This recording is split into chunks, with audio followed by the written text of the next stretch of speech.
사랑하는 성도님들, 올 한 해 얼마나 수고하셨고 또 얼마나 하나님의 은혜와 은총으로 감사하며 사셨습니까? 여러분, 감사의 반대말이 무엇인지 아십니까? 우리 어린이들, 감사의 반대말이 뭘까요? 몰라. 감사의 반대말을 우리가 보통 이렇게 생각하죠. 원망, 불평, 보통 이렇게 우리가 생각되어집니다.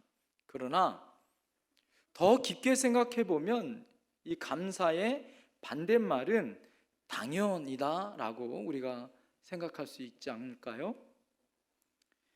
우리가 너무나도 당연시 생각하는 모든 것들, 그것 때문에 감사가 사라지는 거죠. 부모님의 사랑을 받는 것, 이건 너무너무 당연한 거예요. 그리고 우리가 이렇게 숨 쉬는 것, 너무 당연한 거지. 햇빛을 쬐고 비를 주시는 것, 이런 것은 너무나도 당연하다, 우리가 이렇게 생각할 경우가 너무 많다라는 거예요. 우리 일상에 너무 당연한 것이 많아서 감사를 잃어버리는 것이 많다라는 거예요. 여러분, 수술을 받은 다음에 반드시 나와야 하는 게 있어요. 우리 아이들 수술 받은 다음에 반드시 나와야 하는 게 뭘까? 결과. 와, 우리 아이들은 똑똑하네. 수술 받은 다음에 반드시 결과가 나와야죠. 야, 이건 진짜 상상도 못했어요. 예? 야, 역시 영택교회 우리 아이들은 똑똑하네. 그런데 얘들아, 수술 받은 다음에 반드시 나와야 하는 게 있는데 뭐냐면 뭘까요? 방구요, 방구. 방귀가 나와야 되는 거예요, 방귀가. 예? 여러분, 수술을 하면 마취를 하지 않습니까? 마취를 하면 마취라는 동안에 장 운동이 멎어요. 그렇기 때문에 이 둔해진 장기들이 다시 제대로 운동이 시작하는 첫 신호가 뭘까요? 방귀예요. 가스가 나오는 이 방귀가 뿡 나와야 밥을 먹을 수가 있어요. 수술하고 방귀가 안 나오면 밥 먹어요? 뭐 먹어요? 의사가 절대 밥 안 줍니다. 한 번은 제가 전에 있던 교회에서 한 집사님이 수술을 한 거예요.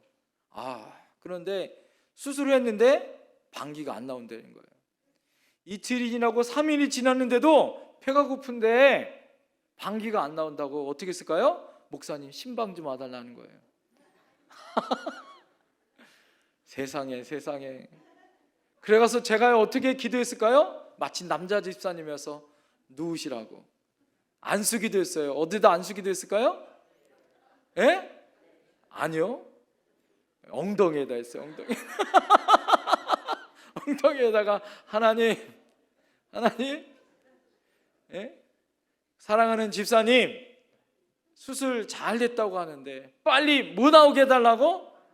방귀 나오게 해달라고.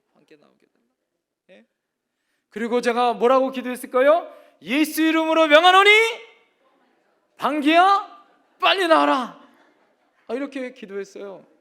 그리고 이제 신방을 마치고 이제 집으로 왔습니다.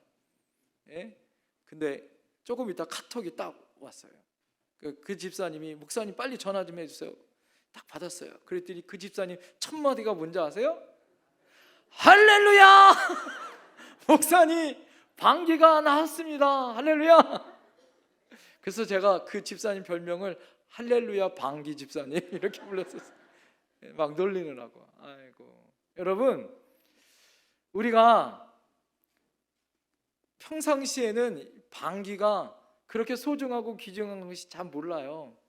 그러나 수술 받고 난 다음에 이 방귀가 얼마나 소중한지를 아는 거죠. 너무나도 당연하게 우리가 알게 모르게 방귀 뀌는 것, 이것이 얼마나 좋은 것이고 귀중한 것인지 몰랐는데 수술 받으니까 이게 당연한 게 아니다라는 것을 깨닫게 된다라는 거예요. 여러분, 우리는 이미 감사할 것이 가득한 삶을 살고 있습니다.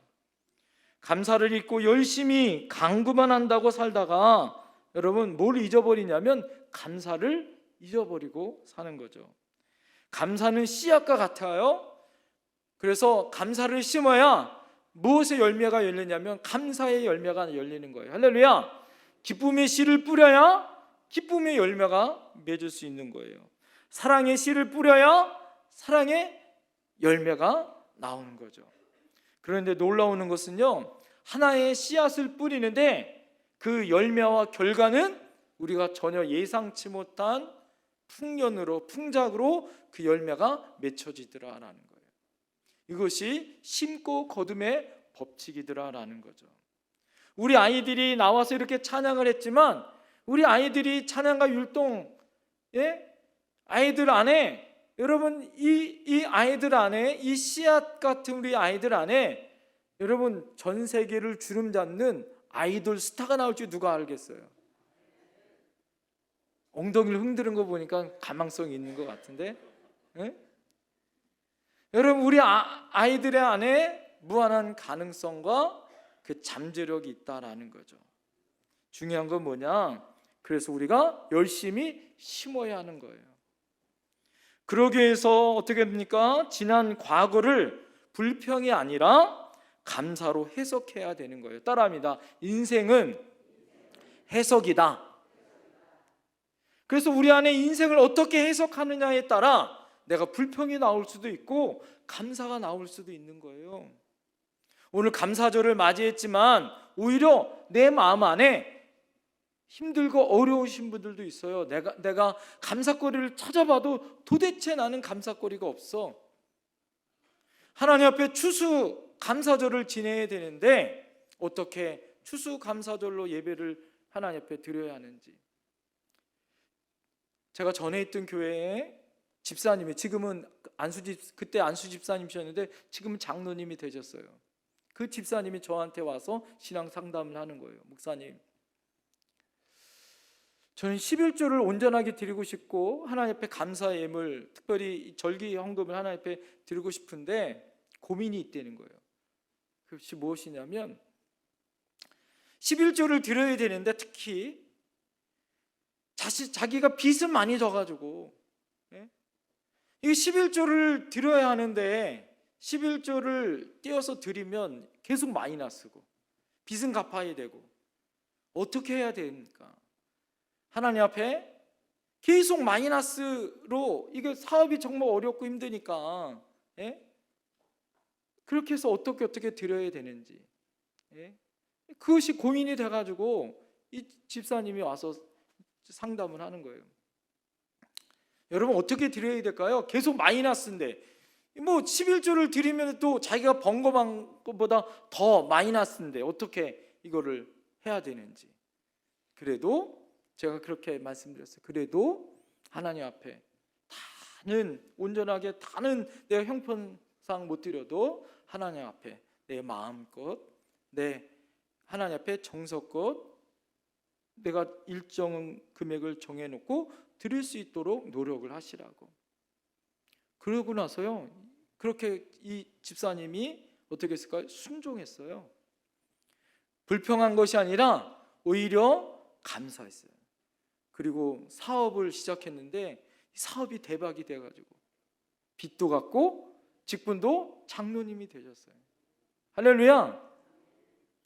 여러분, 내 인생의 문제를 내가 어떻게 해석하느냐, 이 세 가지 해석이 있더라. 첫 번째 따라합니다. 상대적인 해석.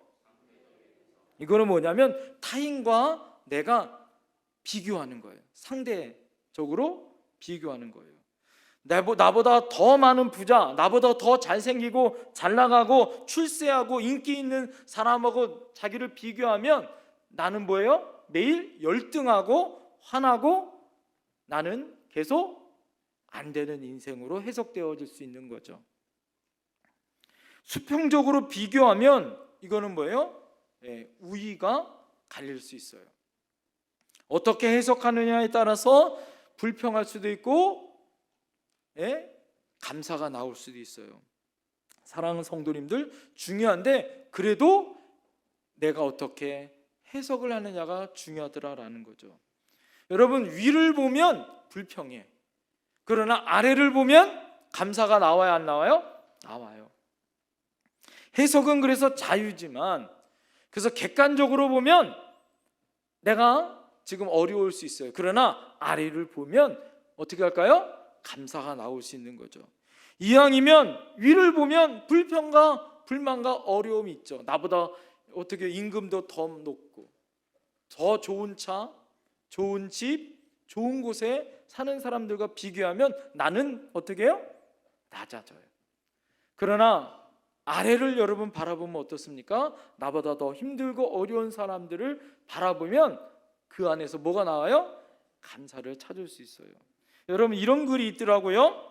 지금 당신 집이 전기가 들어온다면 세상에 전기 혜택이 없는 20억 명의 사람들보다 감사할 이유가 있습니다. 집에 식수시설이 있다면 그러지 못한, 그래서 아무 물이나 마시는 10억에 넘는 사람들보다 당신은 감사할 이유가 있습니다. 하루 1,000원 이상 생활하고 있다면 1,000원 미만에 살고 있는 12억 명의 사람들보다 당신은 감사할 수 있습니다. 하루 한 끼라도 따뜻한 밥을 먹을 수 있다면 8억 명의 영양실조로 고통받는 사람들보다 감사할 수 있습니다. 오늘 아침 일어났을 때 당신의 몸이 건강하다면 이번 주에 넘지 못할 100만 명의 환자들보다 당신은 감사할 이유가 있습니다. 한번 전쟁의 위험이나 수용소의 외로움, 고난과 굶주림의 쓰라림을 경험하지 못했다면 당신은 5억 명의 사람들보다 감사할 수 있습니다. 만약 당신이 냉장고에 음식이 있고 당신의 몸이 옷을 걸칠 수만 있다면, 잠을 잘 수 있는 집이 있다면 당신은 이 세상의 75% 그 사람들보다 더 많은 감사의 사람들입니다. 당신이 은행에 그리고 지갑에 약간의 돈이 있고 어딘가 작은 접시에 동전을 모으고 있다면 당신은 이 세상의 8% 안에 들어가는 사람들입니다. 두 부모가 아직 살아계시고 지금 혼자가 아니라면 보기 드물게 감사할 이유가 있는 사람들입니다. 글을 읽을 줄 안다면 글을 모르는 20억 명의 사람들보다 감사할 이유가 있습니다. 여러분 감사할 수 있는 사람이에요? 불평할 수 있는 사람이에요? 다 감사할 수 있는 사람이에요. 여기 있는 글에 여러분들이 몇 가지나 여러분들이 들어있겠어요? 대부분의 어려움 당하는 사람들보다 우리가 얼마나 감사할 수 있어요? 우리 어린이들 다 머리에 뭐 하나씩 다 달고 있잖아. 과일 달고 있잖아, 과일. 아프리카에서는 먹을 게 없어서 뭐예요? 진흙으로 쿠키를 구워가지고, 예? 예?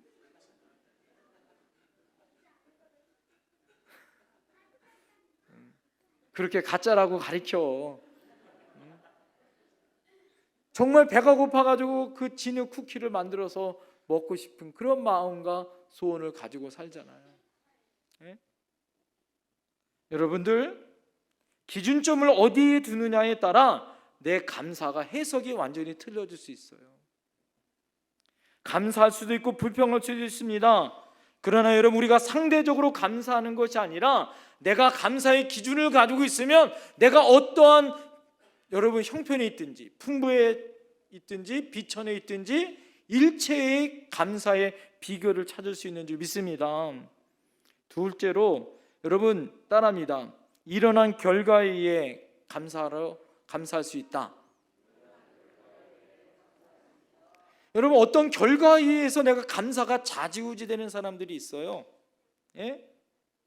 어떤 일이 잘 되면 감사돼요. 아이들이 시험 잘 봐서 100점 맞으면 감사. 빵점 맞으면 이거 세상 난리 난 거죠. 예? 감사를 내가 어떻게 해석하느냐, 지나온 과거를 원망과 불평으로 해석하느냐, 감사로 해석하느냐, 이것이 문제예요. 중요한 건 뭐냐? 따라합니다. 관점의 문제다. 내가 어떻게 바라보느냐, 그 관점으로 일의 결과를 가지고 내가 감사할 수도 있고 불평할 수도 있더라라는 거예요. 불평의 관점으로 보면 불평할 거리가 얼마나 많아요. 예? 감사의 관점으로 보면 얼마나 감사할 것들이 얼마나 많습니까? 여러분, 미국 방송인 중에 오프라 윈프리라는 여인이 있어요. 포브스에서 가장 미국의 영향력이 있는 여성 1위에 뽑히기도 하고 전 세계에서 가장 영향력이 있는 흑인 여성 중에 1위에 뽑히기도 합니다. 그 여인이 인생이 완전히 뒤집어질 수 있었던 것은 매일 감사 일기장을 쓴다는 거예요. 하루에 5가지의 감사를 늘 썼다는 거예요.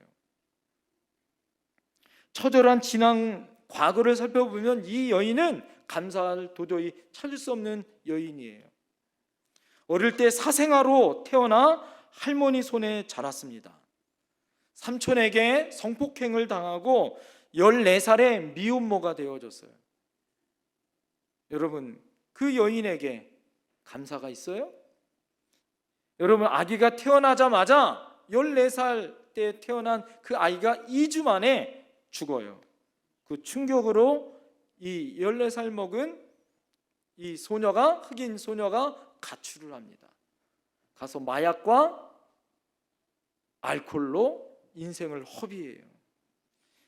여러분, 지난 과거를 생각해 보면 너무 비참하고 어려워요. 그러다가 여러분, 그에게 감사 일기를 써보라고, 책을 읽어보라고 그의 아버지가 권유합니다. 그러다가 그가 새로운 인생을 만나요. 여러분, 그 인생이 비결을 찾을 수 있었던 것은 무엇이냐면 감사를 찾으면서 그 인생이 새로운 눈이 뜨여지게 되더라라는 거예요. 남이 하지 못했던 경험이 오히려 독이 아니라 독창성으로 바뀌어요. 보약의 경험으로 해석되어지고 그것이 감사가 되더라라는 거예요. 고난은 장애물이 아니라 디딤돌로 바뀌고 독약이 아니라 보약으로 해석되어지더라라는 거예요. 절망적인 독창적인 경험이 그녀에게 어떻게 해요? 그 아프고 상처받은 사람들을 위로해주고 경청해 줄 수 있는 힘이 생겨지더라라는 거예요. 감사로 해석했기 때문입니다. 절망과 어려움을 그냥 불평하고 신세 한탄으로 자기 인생에 안 되는 어떤 조건으로 따지던 것이 아니라 오히려 그 불평과 원망을 감사거리로 바뀌어진 거예요. 여러분, 아무리 좋은 과거가 있더라도 불평하면, 불평으로 해석하면 그 현실은 바로 불평으로 바뀌는 거죠. 그러나 아무리 자신의 과거가 힘들고 어렵고 좌절되어질지라도 그것을 감사로 바꾸면, 은혜로 바꾸면 뭐가 바뀌어요? 하나님의 은혜와 감사로 바뀌어지는 놀라운 역사가 나타날 줄 믿습니다. 해석의 관점을 바꾸면 모든 일이 불평보다 그래서 감사로 바뀌어진다라는 거예요. 세 번째는 어떤 감사가 있어야 되냐? 따라합니다. 절대적 감사. 이거는 어느 때든지 무엇을 하든지 변치 않는 절대적 감사가 있어야 된다라는 거예요. 하나님의 섭리를 알 수 있고 영적인 하나님의 감사를 찾을 수 있는 것. 과거의 불행에도 불구하고, 현재의 아픔에도 불구하고, 미래의 불확실함에도 불구하고 모든 것을 감사로 해석하는 것, 은혜로 해석하는 것, 이게 얼마나 여러분 감사한지 몰라요. 덤으로 사는 인생이라고 생각하는 것입니다. 제로 베이스에서 생각하는 거예요. 이제는 나는 바닥을 쳐서 플러스의 인생만 있다라고 인생을 해석하는 거예요. 여러분, 바울이 그랬고 베드로가 그랬습니다. 그들이 옥에 갇히고 매도 맞고 힘들고 어려울 때마다 그들이 원망하고 불평한 것이 아니라 주님을 찾고 감사를 했어요. 다니엘이 죽음의 위기에 처했을 때도, 사자굴에 들어갈 때도 그는 누구를 바라봤습니까? 하나님만을 바라보고 감사하는 인생을 살았어요. 기도하면 죽는다. 그럼에도 불구하고 그는 기도하여 감사를 찾았던 사람이에요. 오늘 여러분 본문 4절 말씀은 다 같이 한번 읽어보겠습니다. 본문 4절 시작. 주의 성도들아 여호와를 찬송하며 그의 거룩하심을 기억하며 감사하라. 할렐루야. 그의 거룩하심을 기억하며 감사하라. 여러분 지난 1년 동안 하나님 우리에게 주셨던 그 수없이 많은 은혜를 기억하셔야 할 줄 믿습니다. 모든 것을 감사의 경험으로 받아들이는 거예요. 하나님 나를 훈련시키시고 연단의 과정 가운데 두셨으므로 해석하는 거예요. 여러분 감사는 끝이 없죠. 그러나 감사를 하면 하나님이 보이고 감사를 하면 천국이 보이고 나의 어려움이 감사로 바뀌어지는 놀라운 역사가 나타납니다.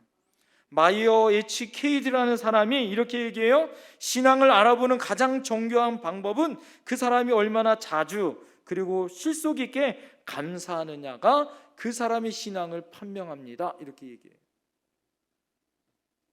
괴테라는 사람이 이렇게 얘기합니다. 이 세상에서 가장 쓸모없는 인간은 감사를 모르는 인간이다. 이렇게 얘기해요. 감사를 모르는 인간이 제일 쓸모없는 인간이다. 이렇게 얘기합니다. 여러분 그래서 우리는 감사로 해석하고 감사하며 사는 거예요. 제가 이때가 다가오면 제 아내 뭐 오늘 이제 저희 가정 안에는 이제 저희 딸이 하늘나라 간지 이제 거의 3주기가 되면서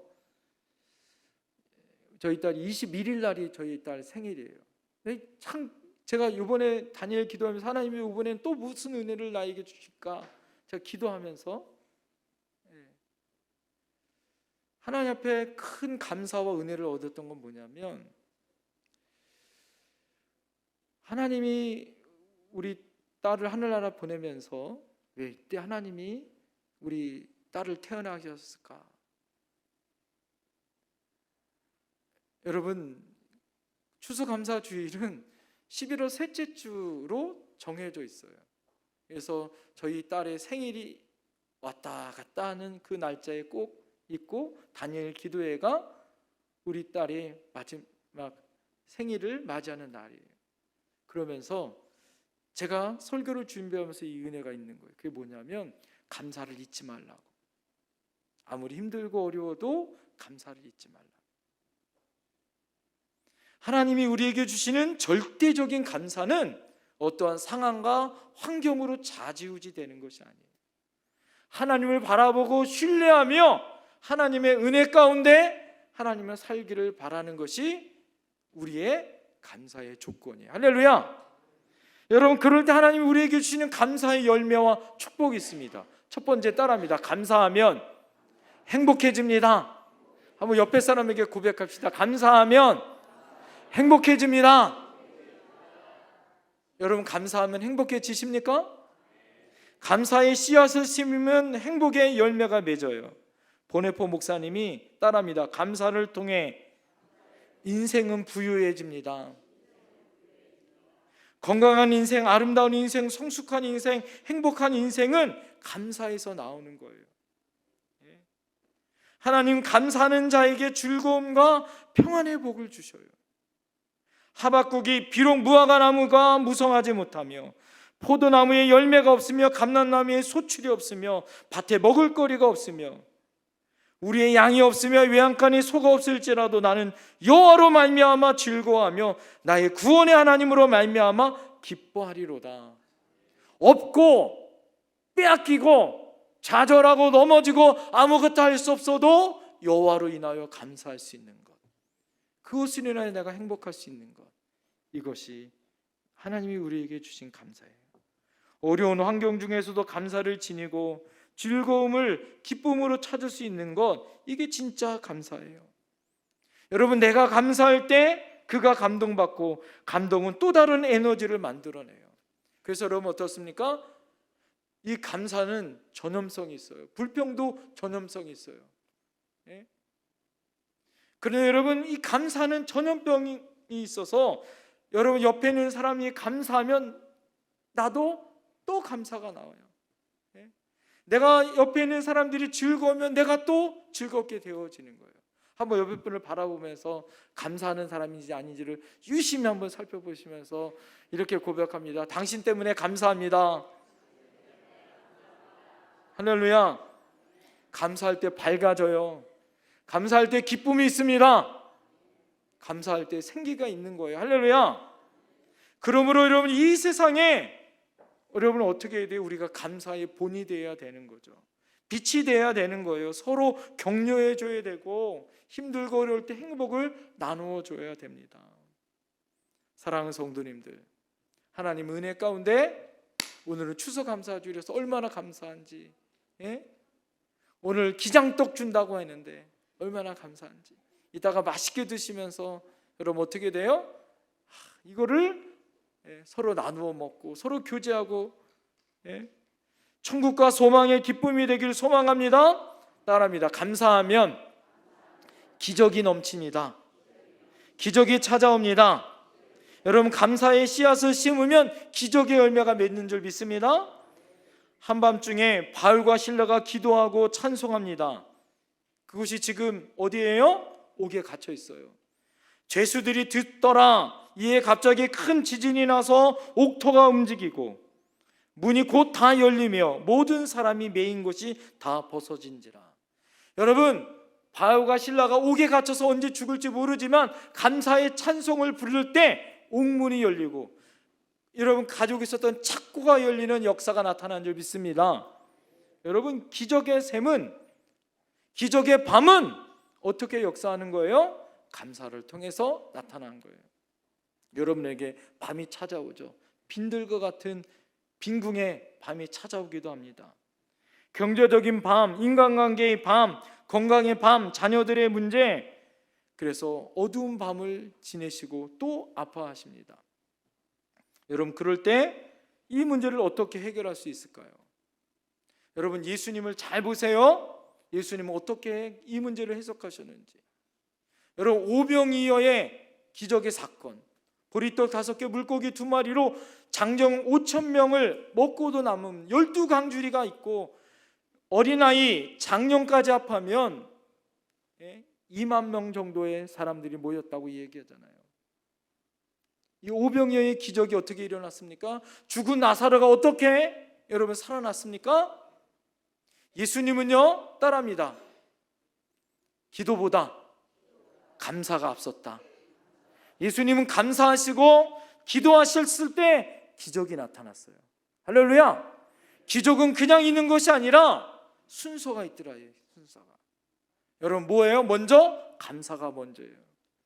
감사가 먼저고 그 다음에 기도하시고 그랬더니 기적이 나타나더라 이거예요. 여러분의 인생은 어떻습니까? 내 영혼이 잘된 같이 범사가 풀리는 건데 우리는 범사가 풀려야 하나님 앞에 나와. 그러니까 안 풀리는 거예요. 여러분, 내 영혼이 잘된 같이 먼저 여러분 감사로 풀으셔야 돼. 할렐루야. 그리고 기도하셔야 돼. 할렐루야. 그러면 기적이 나타날 줄 믿습니다. 우리에게 주어진 환경 아무리 어렵더라도 여러분 어떻게 됩니까? 그래서 감사를 찾아야 되는 거예요. 그럴 때일수록 더 감사하고 더 감사할 때 하나님은 놀라운 기적의 역사가 나타날 줄 믿습니다. 왜요? 하나님은 감사를 통하여 축복의 문을 여시고 기적의 문을 여시는 줄 믿습니다. 세 번째, 따라합니다. 감사하면 하나님의 영광이 보입니다. 시편 50편에 보니까 감사로 제사를 드린 자가 나를 영화롭게 하느니라 이렇게 얘기해요. 여러분, 하나님 앞에 드리는 가장 멋진 제사, 예배는 감사예요. 감사. 감사의 제사예요. 감사하는 자, 하나님을 아는 자며 하나님의 축복을 아는 자고 하나님의 은혜를 아는 자예요. 그래서 그리스도의 복 중에 가장 큰 복은 하나님을 영화롭게 하는 것, 하나님께 영광을 돌리는 거예요. 여러분의 인생이 하나님께 영광을 돌리는 인생이 되기를 소망합니다. 할렐루야. 우리 아이들이 커서 하나님께 영광을 돌리는 아이들이 돼야 돼요. 나중에 이 영광을 누구에게 돌리겠습니까? 물어보면 여러분 뭐라고 대답해야 돼? 어린이들, 너네들이 자라서 의사도 되고 과학자도 되고 아이돌 스타도 되고 인터뷰를 하는 거예요. 기자가 와서 이 영광을 누구에게 돌리겠습니까? 그러면 여러분 뭐라고 대답해야 돼? 그렇지. 박수 한번 해주세요. 이 영광을 누구에게 돌려야 된다고요? 하나님께 영광을 돌려야 돼요. 여러분 그것보다 더 영광스러운 건 없더라 이거죠. 여러분 사무엘의 엄마인 한나가 아기를 갖지 못했잖아요. 그에겐 고난이 있었잖아요. 그러나 하나님 앞에 어떻게 했습니까? 기도하였어요. 엘리 제사장이 잉태였으니까 가라 그러니까 하나님 말씀으로 믿었어요. 감사로 받았어요. 할렐루야. 그랬더니 사무엘을 낳잖아요. 그리고 그 사무엘을 하나님께 바쳤습니다. 그것으로 끝난 것이 아니에요. 한나가 딸 셋, 아들 둘을 더 낳아요. 할렐루야. 아니구나. 딸합니다. 아들 셋, 딸 둘. 큰일 날 뻔했습니다. 아들 셋, 딸 둘을 하나님이 주셔요. 하나님께서 그에게 하나님이 주시는 복을 더하여 주시는 거죠. 하나님께서 그 가문을 복되게 해주시는 줄 믿습니다. 왜요? 하나님이 영광 받으시니까. 여러분 인생 중에 가장 영광의 인생을 사셔야 돼요. 여러분의 부모님, 여러분의 영광, 여러분의 이름, 여러분의 가문만 드러내는 인생이 되면 안 돼요. 여러분 인생 중에 누구를 드러내는 인생이 되어야 돼요? 하나님께 영광을 드러내는 인생이 되어야 돼요. 저는 우리 아이들에게 그렇게 축복해 주길 원해요. 하나님, 우리 아이들이, 우리 영택교회에 있는 가정들이 다 하나님께 영광을 돌리는 가정 되길 원합니다. 할렐루야. 유명한 스펄전 목사님이 이렇게 얘기합니다. 한 자루의 촛불로 인하여 감사하는 자가 별빛을 주시고, 별빛으로 인하여 감사하는 자가 달빛을 주시고, 달빛을 위하여 감사하는 자가 햇빛을 주시고, 햇빛을 위하여 감사하는 자가 햇빛도 필요 없는 천국을 주신다. 할렐루야. 하나님 앞에 여러분 작은 것에 감사를 한번 시작해 보세요. 하나님 앞에 즉각 여러분 감사를 표현해 보세요. 옆에 있는 사람들에게 즉각 표현해 보시고 감사를 말해 보세요. 우리 교회에 어떤 권사님이 있어요. 그 권사님은 건수를 잡아서 밥을 사라고 하시는 권사님이세요. 복받을 권사님이. 왜 그럴까요? 감사를 할 수 있게 만들어주는 권사님이에요. 할렐루야. 감사할 수 있는 거예요. 감사할 수 있는 거. 이거를 해서 감사할 수 있는 거예요. 감사할 수 있는 거. 당신이 이렇게 복을 받았으니까 감사하는 거예요. 제가 그 지혜를 얻더라고요.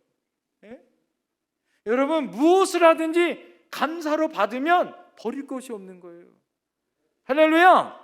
옆에 분에게 고백하겠습니다. 감사합니다. 감사합니다. 이야기만 하고 말씀 마치겠습니다. 미국 텍사스의 앤더스 암병원에 32년 동안 의사로 일하고 있었던 김의신 박사님이 계세요. 이 분이 얼마나 명이냐면 미국에서 가장 명이라고 최고의 의사로 11번이나 뽑혔었던 암 권위자 아세요? 이분이 32년 동안 암 치료를 하면서 세상에 여러 암을 다 만나고 연구를 해봤는데 암 치료가 제일 안 되는 네 부류의 사람들이 있대요. 직업으로 따져보면. 그런데 여러분 잘 보세요. 이 직업이 세상으로 직업으로 따져보면 너무 영광스러운 직업이에요. 의사, 얼마나 영광스러워. 변호사, 교수, 검사, 이 네 가지 직업이 있는 사람들이 암이 한번 걸리면 잘 안 고쳐진대요. 왜 그럴까요? 이 사람들은요 다 밑줄을 치면서 부정적인 것과 잘못된 것을 찾는 사람들이다라는 거예요. 예? 그런데 이분이 32년 동안 암 연구를 하면서 암 치료가 제일 잘 되는 사람들의 분류를 따져봤대요. 어떤 사람들일까요? 예수 믿는 사람들이. 예수 믿는 사람. 신앙을 갖고 예수 믿는 사람들. 왜 그럴까요? 환경과 여건이 아니에요. 아까 말씀드린 것처럼 상대적인 어떤 결과적인 그런 것이 아니라 절대적인 하나님 앞에 신뢰를 가지고 있었던, 감사를 갖고 있었던 사람들이 암에도 치료가 잘 되더라. 할렐루야! 하나님은 여러분에게 그런 복을 주셨단 말이에요. 병이 나도 잘 치료될 수 있어요. 할렐루야! 임플란트 하니까 자리 잘 잡을 거예요. 여러분, 뼈가 아프세요? 하나님이 잘 고쳐주실 거예요. 머리 두통이 있습니까? 오장육부 사지백체, 여러분 혈관계에 있는 모든 나쁜 질병이 있습니까? 여러분 주님이 만지시면, 여러분 안에 하나님이 감사와 기쁨이 있으면 여러분 기적의 주인공이 되는 줄 믿습니다. 앤더슨 암병원에, 그래서 그 병원의 의사들이 이렇게 얘기한대요. 예수 믿으세요. 신앙을 가지세요. 이것이 의사들의 권유라는 거예요. 우리나라의 장기려 박사가 의료인들에게 강의하면서 이렇게 얘기합니다. 질병의 80%는 하나님의 고쳐주시는 하나님의 뜻이고, 의사는 10%, 약이 10%입니다. 그래서 의사들에게 이렇게 얘기한다고요. 너무 똑똑하다고, 내가 고친 것처럼 말하지 말라고. 이 병의 80%는 누가 고친다고요? 하나님이 고친다는 거예요. 사랑하는 성도님들, 문제가 있습니까? 아픔이 있습니까? 청교도들에게, 이 추수감사주의를 지냈었던 그 청교도들에게 그 인생의 일조는 뭐냐면, 어려운 환경 속에서 생의 좌표의 일조는 뭐냐면 따라합니다. 우리는 하나님의 절대 주권을 믿고 산다. 여러분, 그 어떤 환경 속에서 흔들리지 아니하는 하나님에 대한 절대 주권의 믿음을 가지고 내가 감사를 찾는 거예요. 여러분, 이럴 때 기적이 나타납니다. 내가 흔들리는 상대적인, 내가 가지고 있는 작은 믿음, 작은 것에 흔들리는 것이 아니에요. 환경이 아니에요. 사람이 아니에요. 여러분, 절대 흔들리지 아니하는 하나님을 향한 굳건한 믿음을 가지시고 여러분 절대 감사의 믿음으로 승리하시는 저와 여러분들이 되어야 할 줄 믿습니다. 기도하겠습니다.